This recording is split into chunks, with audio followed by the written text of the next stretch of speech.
Olá, pessoal, tudo bem com vocês? Bem-vindos e bem-vindas para mais uma aula de ciências, pessoal.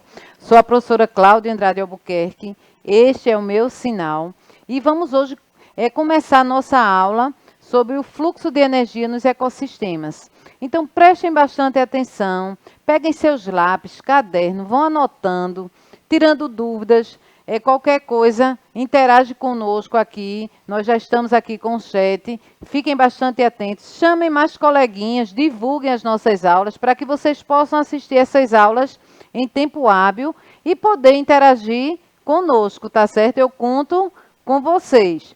Lembrando a vocês que nossas aulas, elas aparecem na TV, então vocês podem assistir pela TV, vocês podem assistir pelo aplicativo e essas aulas também ficam no YouTube. Então, vai lá também no YouTube, olha o playlist, você assiste a aula que você quiser, que você quer rever, que você ficou com dúvida, ou aquela aula que você também não pôde assistir. E aí você pode também baixar o aplicativo para poder assistir as nossas aulas em tempo hábil. Está aí na telinha de vocês o QR Code. Quem tem celular Android ou iOS, aponta aí para a TV, baixa o aplicativo e aí você vai assistindo e interagindo conosco. Então, também para a nossa aula atingir mais alunos, nós estamos com a nossa intérprete de Libras, Helena, que ela vai conosco nos acompanhar durante toda essa aula, para que todos vocês possam ter acesso na linguagem de Libras, tá certo? Então, eu conto com vocês. Se for no YouTube, dá um likezinho, coloca algum comentário, se você quiser, que nós iremos responder a sua pergunta, se ficar alguma dúvida. E se você quiser também dar alguma contribuição, nós também estamos aceitando a sua contribuição para que nossas aulas elas cheguem melhor a vocês e fiquem cada dia melhores, porque nós preparamos essas aulas pensando especialmente em vocês, tá certo? Então, vamos lá na nossa aula. Como sempre, gente, nós trazemos junho, o mês de conscientização. Então, o mês de junho, ele veio recheado de várias campanhas de conscientização.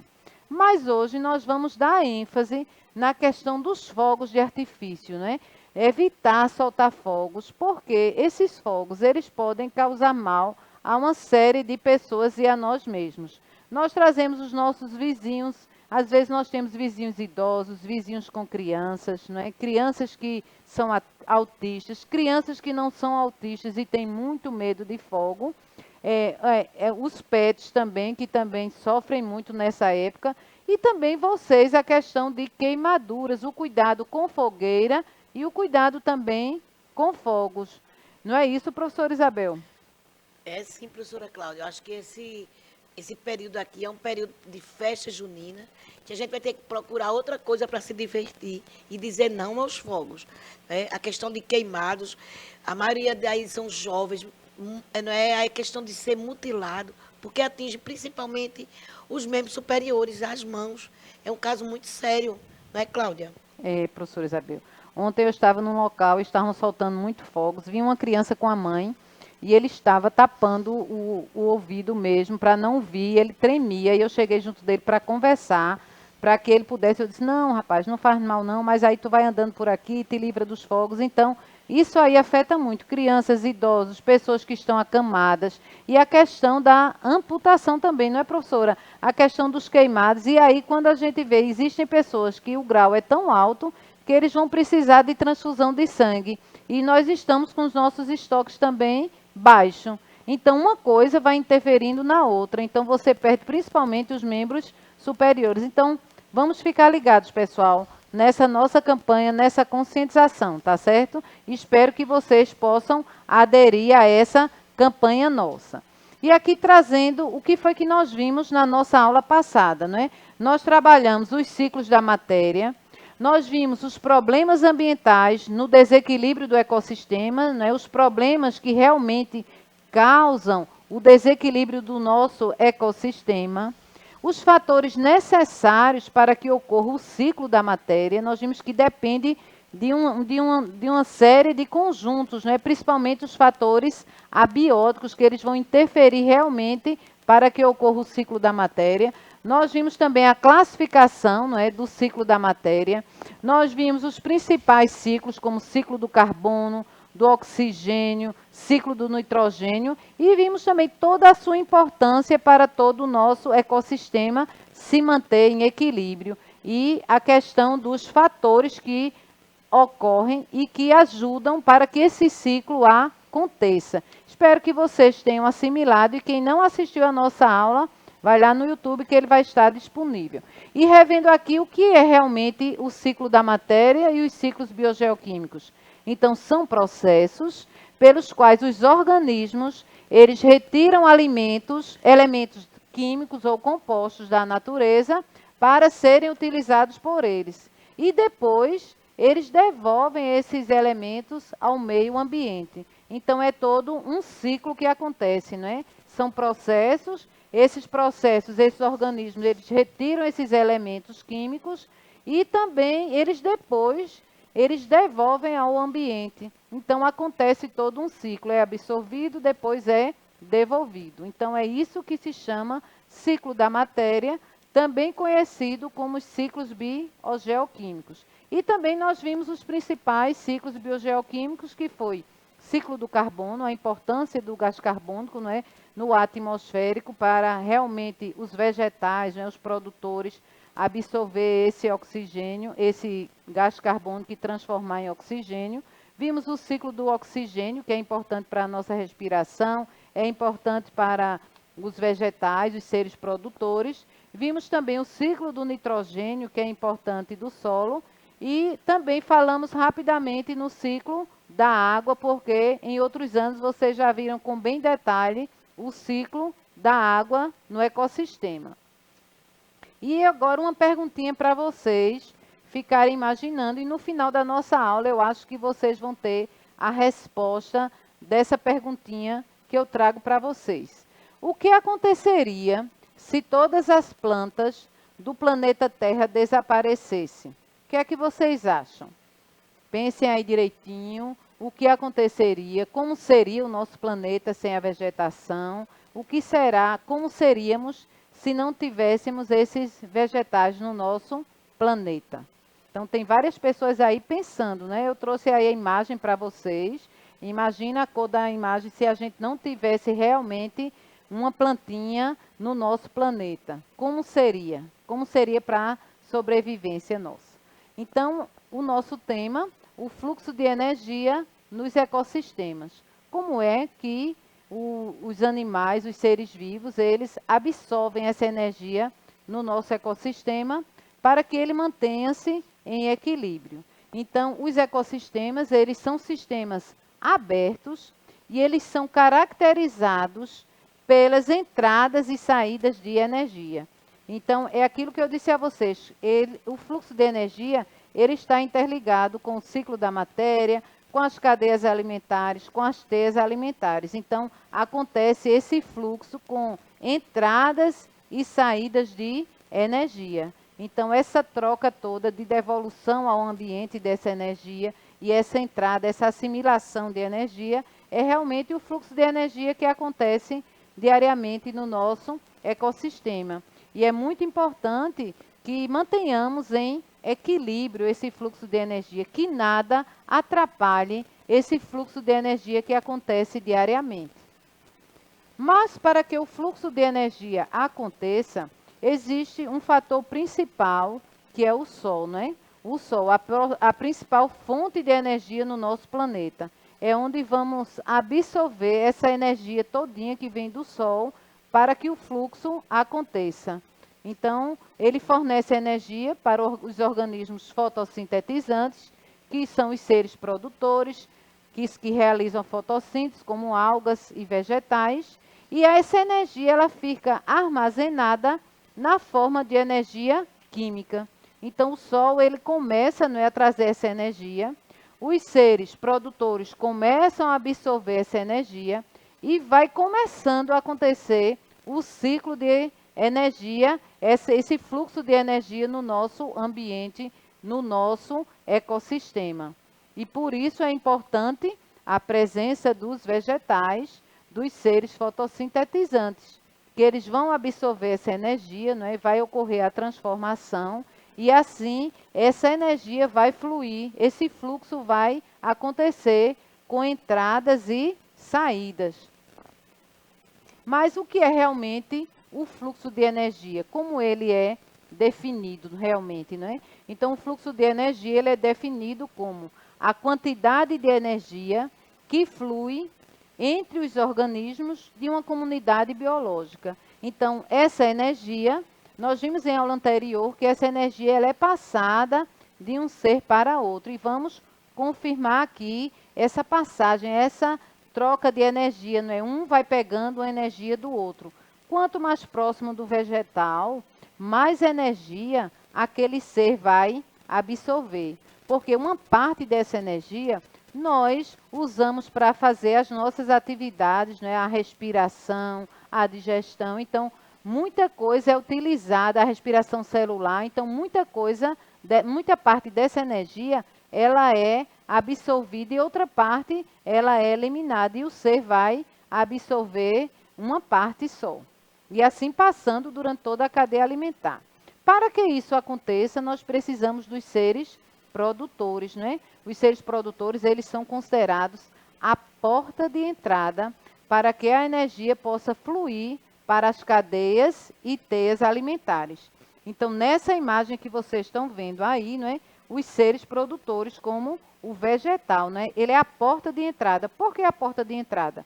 Porque nós vimos no slide passado que é a luz do sol, não é? Ela é absorvida. E quem é que absorve? Esses seres produtores, que vão, os primeiros seres que vão absorver a energia, que são a base de uma cadeia alimentar. Então, para que essa porta de entrada é para que a energia possa fluir para todos os seres que fazem parte da cadeia alimentar. Por isso que é chamado esse fluxo de energia nos ecossistemas.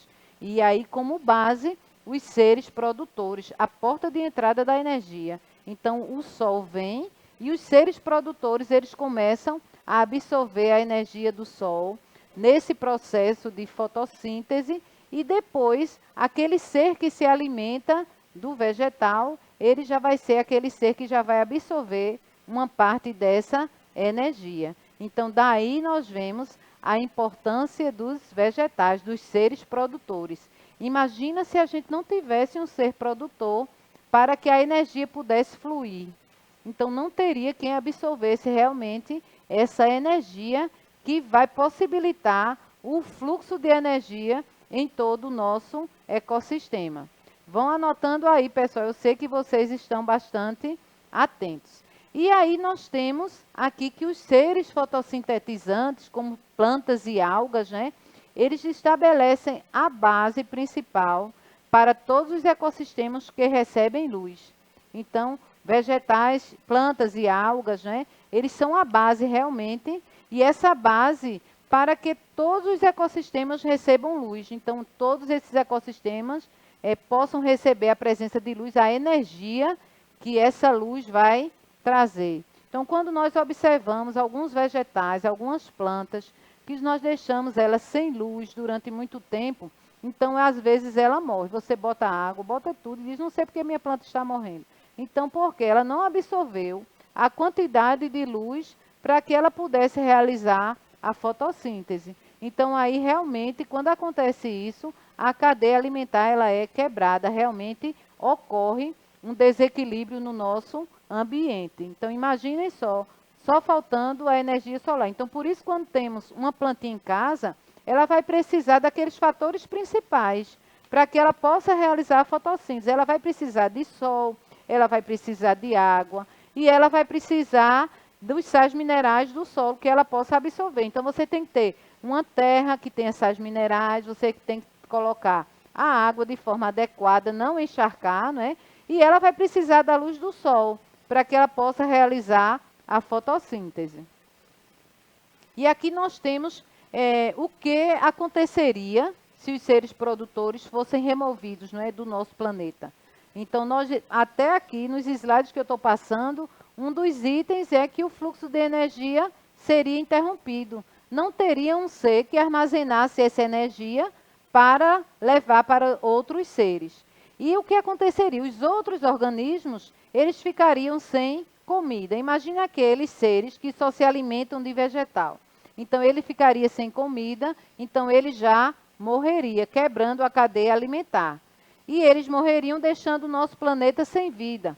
Por que o nosso planeta ficaria sem vida se eu me alimento de animal? Então, não teria o alimento também do animal que já se alimenta daquele ser que come o vegetal. Então, seria a cadeia alimentar toda interrompida. E aí nós também correríamos o risco de ficar sem alimentos. Então, realmente, não poderia acabar a vida no nosso planeta. E temos também, aí nós vimos aí toda a importância, não é, dos seres produtores, fotossintetizantes. Temos também os seres autotróficos, a diferença para a gente saber. Então, eles são chamados também seres autotróficos, porque eles são capazes de produzir o seu próprio alimento, ou por meio da fotossíntese ou por meio da quimiossíntese. Daí a importância deles, eles são chamados de produtores, são autotróficos, porque eles produzem também seu alimento, eles realizam a fotossíntese, eles absorvem essa energia, então eles são muito importantes numa cadeia alimentar e numa teia alimentar. E aqui nós temos a diferença, o que são seres autotróficos e que são seres heterotróficos. Mas precisamos desses dois seres para que o equilíbrio no nosso ecossistema aconteça. Os seres heterotróficos não podem produzir o próprio alimento a partir de fontes inorgânicas e se alimentam de outros organismos da cadeia alimentar. Nós somos considerados seres heterotróficos, não é? Porque nós precisamos de outros alimentos. Nós temos uma alimentação variada, mesmo quem tem a opção de só comer vegetal, mas precisa de outro alimento para se alimentar. Então, nós somos seres heterotróficos, já precisamos desde novinho aí, nós já precisamos de uma alimentação para que possamos desenvolver, né, absorver nutrientes, vitaminas, para que nosso organismo possa realizar as atividades diárias que nós realizamos. Por isso é importante que tenhamos uma alimentação saudável, uma alimentação variada, para que nosso organismo também, o nosso metabolismo, ele funcione também de forma organizada. E só depende da gente o que vamos ingerir e o que não vamos ingerir, o que vai servir para a nossa alimentação, o que vai nos dar vitaminas, que nos vai dar mais resistência para podermos realizar a nossa atividade. Então, aqui algumas curiosidades que precisamos saber na questão do fluxo de energia no ecossistema. Então, seres produtores são autotróficos. Então, eles produzem o seu próprio alimento e nós vimos a importância deles. Eles utilizam a energia da luz solar para realizar a fotossíntese. E essa energia armazenada em moléculas orgânicas pode ser passada para outros organismos. Então, nós vimos que precisam assimilar, absorver essa energia do Sol para que o fluxo de energia aconteça em todas as etapas da cadeia alimentar. Um ser vai passando para o outro uma quantidade de energia que foi assimilada pelo ser produtor. Aquele que se alimenta de vegetal, ele vai pegar uma maior quantidade de energia. Quando você vai se alimentando, nós vimos em aula anterior consumidor primário, secundário, terciário. Então, à medida que você vai chegando no nível mais próximo do vegetal, você está absorvendo mais energia. Por isso, hoje nós vemos aquela campanha, não é? Se alimente como vegetais, não é? Verduras e frutas. Então, esses vegetais, eles têm uma maior quantidade de energia se nós nos alimentarmos dele. Todos os seres consumidores ou heterotróficos, incluindo os herbívoros, carnívoros e decompositores, eles dependem dos produtores do ecossistema para obter energia. Então, todos esses seres que nós vemos aí, eles precisam realmente dos seres produtores para obter energia. Então, os produtores, eles são os principais numa cadeia alimentar. Por isso que é importante preservar o ambiente, plantar árvores, né? Se você tiver um quintalzinho em casa, você já pode fazer sua horta, uma horta orgânica que não precisa de agrotóxicos. Então, por quê? Porque os vegetais, eles são muito importantes na obtenção de energia. Então, eu posso fazer a minha parte, você pode fazer a sua parte. Então, você já pode conscientizar na sua escola, conscientizar na sua casa. Então, você já vai passar essa informação que você está recebendo e você já vai conscientizando outras pessoas dessa importância dos seres produtores. Por isso que nós somos muito contra o desmatamento, não é derrubar as árvores por nada. Então é importante que nessa época vocês tenham bastante cuidado na preservação, né? Orientar as pessoas para preservar realmente o meio ambiente. Agora, as principais substâncias que participam do processo da fotossíntese e sua fonte de energia. Então, o gás carbônico é importante para os produtores realizarem a fotossíntese, a água e a luz solar. Então, juntando tudo isso aí, eles vão produzir a glicose e vão produzir o oxigênio. Lembrando sempre que os vegetais, eles usam o gás carbônico para a fotossíntese, mas eles usam o oxigênio também para a respiração deles. Então, ao mesmo tempo que eles estão produzindo o oxigênio durante a fotossíntese, eles também estão, aliás, durante a fotossíntese, que eles estão usando o gás carbônico, eles estão também respirando e utilizando o oxigênio, que também eles ajudam a produzir. Então, é realmente uma troca que está acontecendo aí, uma transformação. Mas também eles utilizam para a sua respiração. Então, nas cadeias e nas teias alimentares, a energia sempre flui em um único sentido. A energia ela é captada pelos produtores, passa pelos consumidores e depois vai chegar aos decompositores. Nesse exemplo aí vocês veem o vegetal, não é? O boi, aí então a energia está fluindo em um único sentido. Então o boi ele está pegando a energia direto do capim aí. Então ele está conseguindo uma grande quantidade de energia que o produtor já absorveu da luz do sol. E nós que nos alimentamos de carne, já estamos pegando uma parte dessa energia que o boi já pegou do produtor. E assim sucessivamente acontece a cadeia alimentar, essa quantidade de energia que ela flui num sentido só. A setinha já está indicando aí para vocês entenderem. Quando a gente fala em fluxo de energia, a gente já vai falar no nível trófico que nós já vimos em aulas anteriores, né? O nível trófico é em um sentido só e o vegetal sempre ele está no primeiro nível trófico. E depois o outro ser que se alimenta do vegetal, segundo nível trófico, depois o outro terceiro, quarto, e depois vem os seres decompositores que vão devolver ao solo os nutrientes, né? E vão liberar essa energia aí absorvida pelos seres produtores. Então, observem que é um fluxo que eles seguem em uma direção só. E de acordo com o nível trófico, você vai absorvendo mais energia e vai passando, o produtor sempre vai estar no primeiro nível trófico, tá certo? E aquele que se alimenta do vegetal, que é o produtor, ele já vai estar no segundo nível trófico, mesmo que ele é considerado consumidor primário, né? O primeiro ser que se alimenta do vegetal, ele é considerado consumidor primário, mas ele vai estar no segundo nível trófico, porque o primeiro nível trófico sempre é um vegetal ou uma alga, tá certo? No exemplo aí que eu estou dando é uma alga aí que está, que o peixinho, outros seres que vivem na água estão se alimentando. E esse fluxo de energia, ele vai seguindo em um nível só, em um sentido só, e passando essa energia de um ser para o outro. Então essa energia vai fluindo, não é?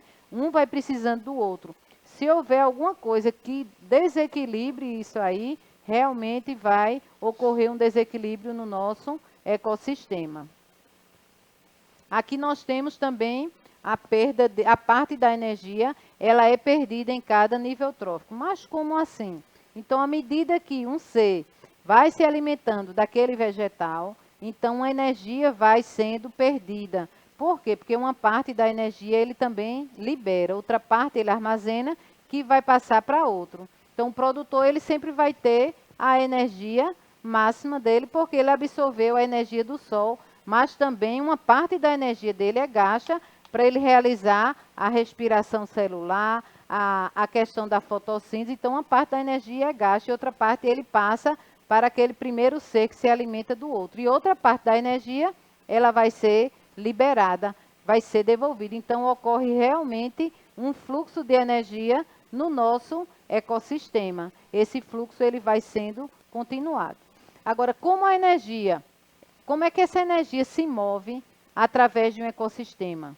Então, é necessário que ocorra 3 itens, né? A abundância de produtores, então é importante que tenhamos vários seres produtores. É importante que tenhamos a biomassa e é importante também que tenhamos a captura de energia. Observem aí que essa abundância de produtores vai interferir também na captura de energia. Quanto mais produtores tivermos, mais energia ele vai absorver, não é porque é ele que absorve a energia. E temos a questão também da biomassa. Mas, na verdade, o que será a biomassa que estamos falando? Então, a biomassa é a quantidade de matéria, pessoal, que é armazenada nos corpos de um grupo de organismos. Então, quando nos alimentamos, realmente, nós absorvemos uma quantidade de matéria e nós armazenamos. Então, isso aí vai ser importante para que aconteça realmente esse fluxo de energia. Também temos a produtividade. Então, a produtividade é uma taxa pela qual a energia é adicionada aos corpos dos organismos sob a forma de biomassa, sob a forma dessa energia que é armazenada. Vou passar aqui para a professora Isabel, para ela dizer alguma coisa a gente. Pois é, já estamos preparando, né, Cláudia, para o final. Gente, tem muita coisa aí para vocês poderem rever. Vale a pena rever essa aula depois. Por hoje, eu estou ficando por aqui, aguardando vocês na próxima aula. Tchau, tchau. E a professora Cláudia ainda vai continuar. Pessoal, agradecendo também a professora Isabel, né, que sempre está aqui comigo. Então, nós temos também 2 tipos de produtividade. Então, nós temos a produtividade bruta e a produtividade líquida. Esses assuntos, a questão de produtividade bruta e produtividade líquida, vocês podem já dar uma pesquisadinha, serve já de atividade para vocês, para que na próxima aula nós possamos retomar, que já estamos com o nosso horário já esgotadinho. Então, vocês na próxima aula, vocês já podem ter algum conhecimento de realmente desses tipos de produtividade no fluxo de energia. Então, tanto a produtividade bruta como a produtividade líquida. Então, desde já, agradeço aqui a minha amiga Helena, que está conosco, a professora Isabel, que sempre está, todo o pessoal aí que está por trás aí para que a nossa aula aconteça. Tchau, tchau, pessoal. Até a próxima aula.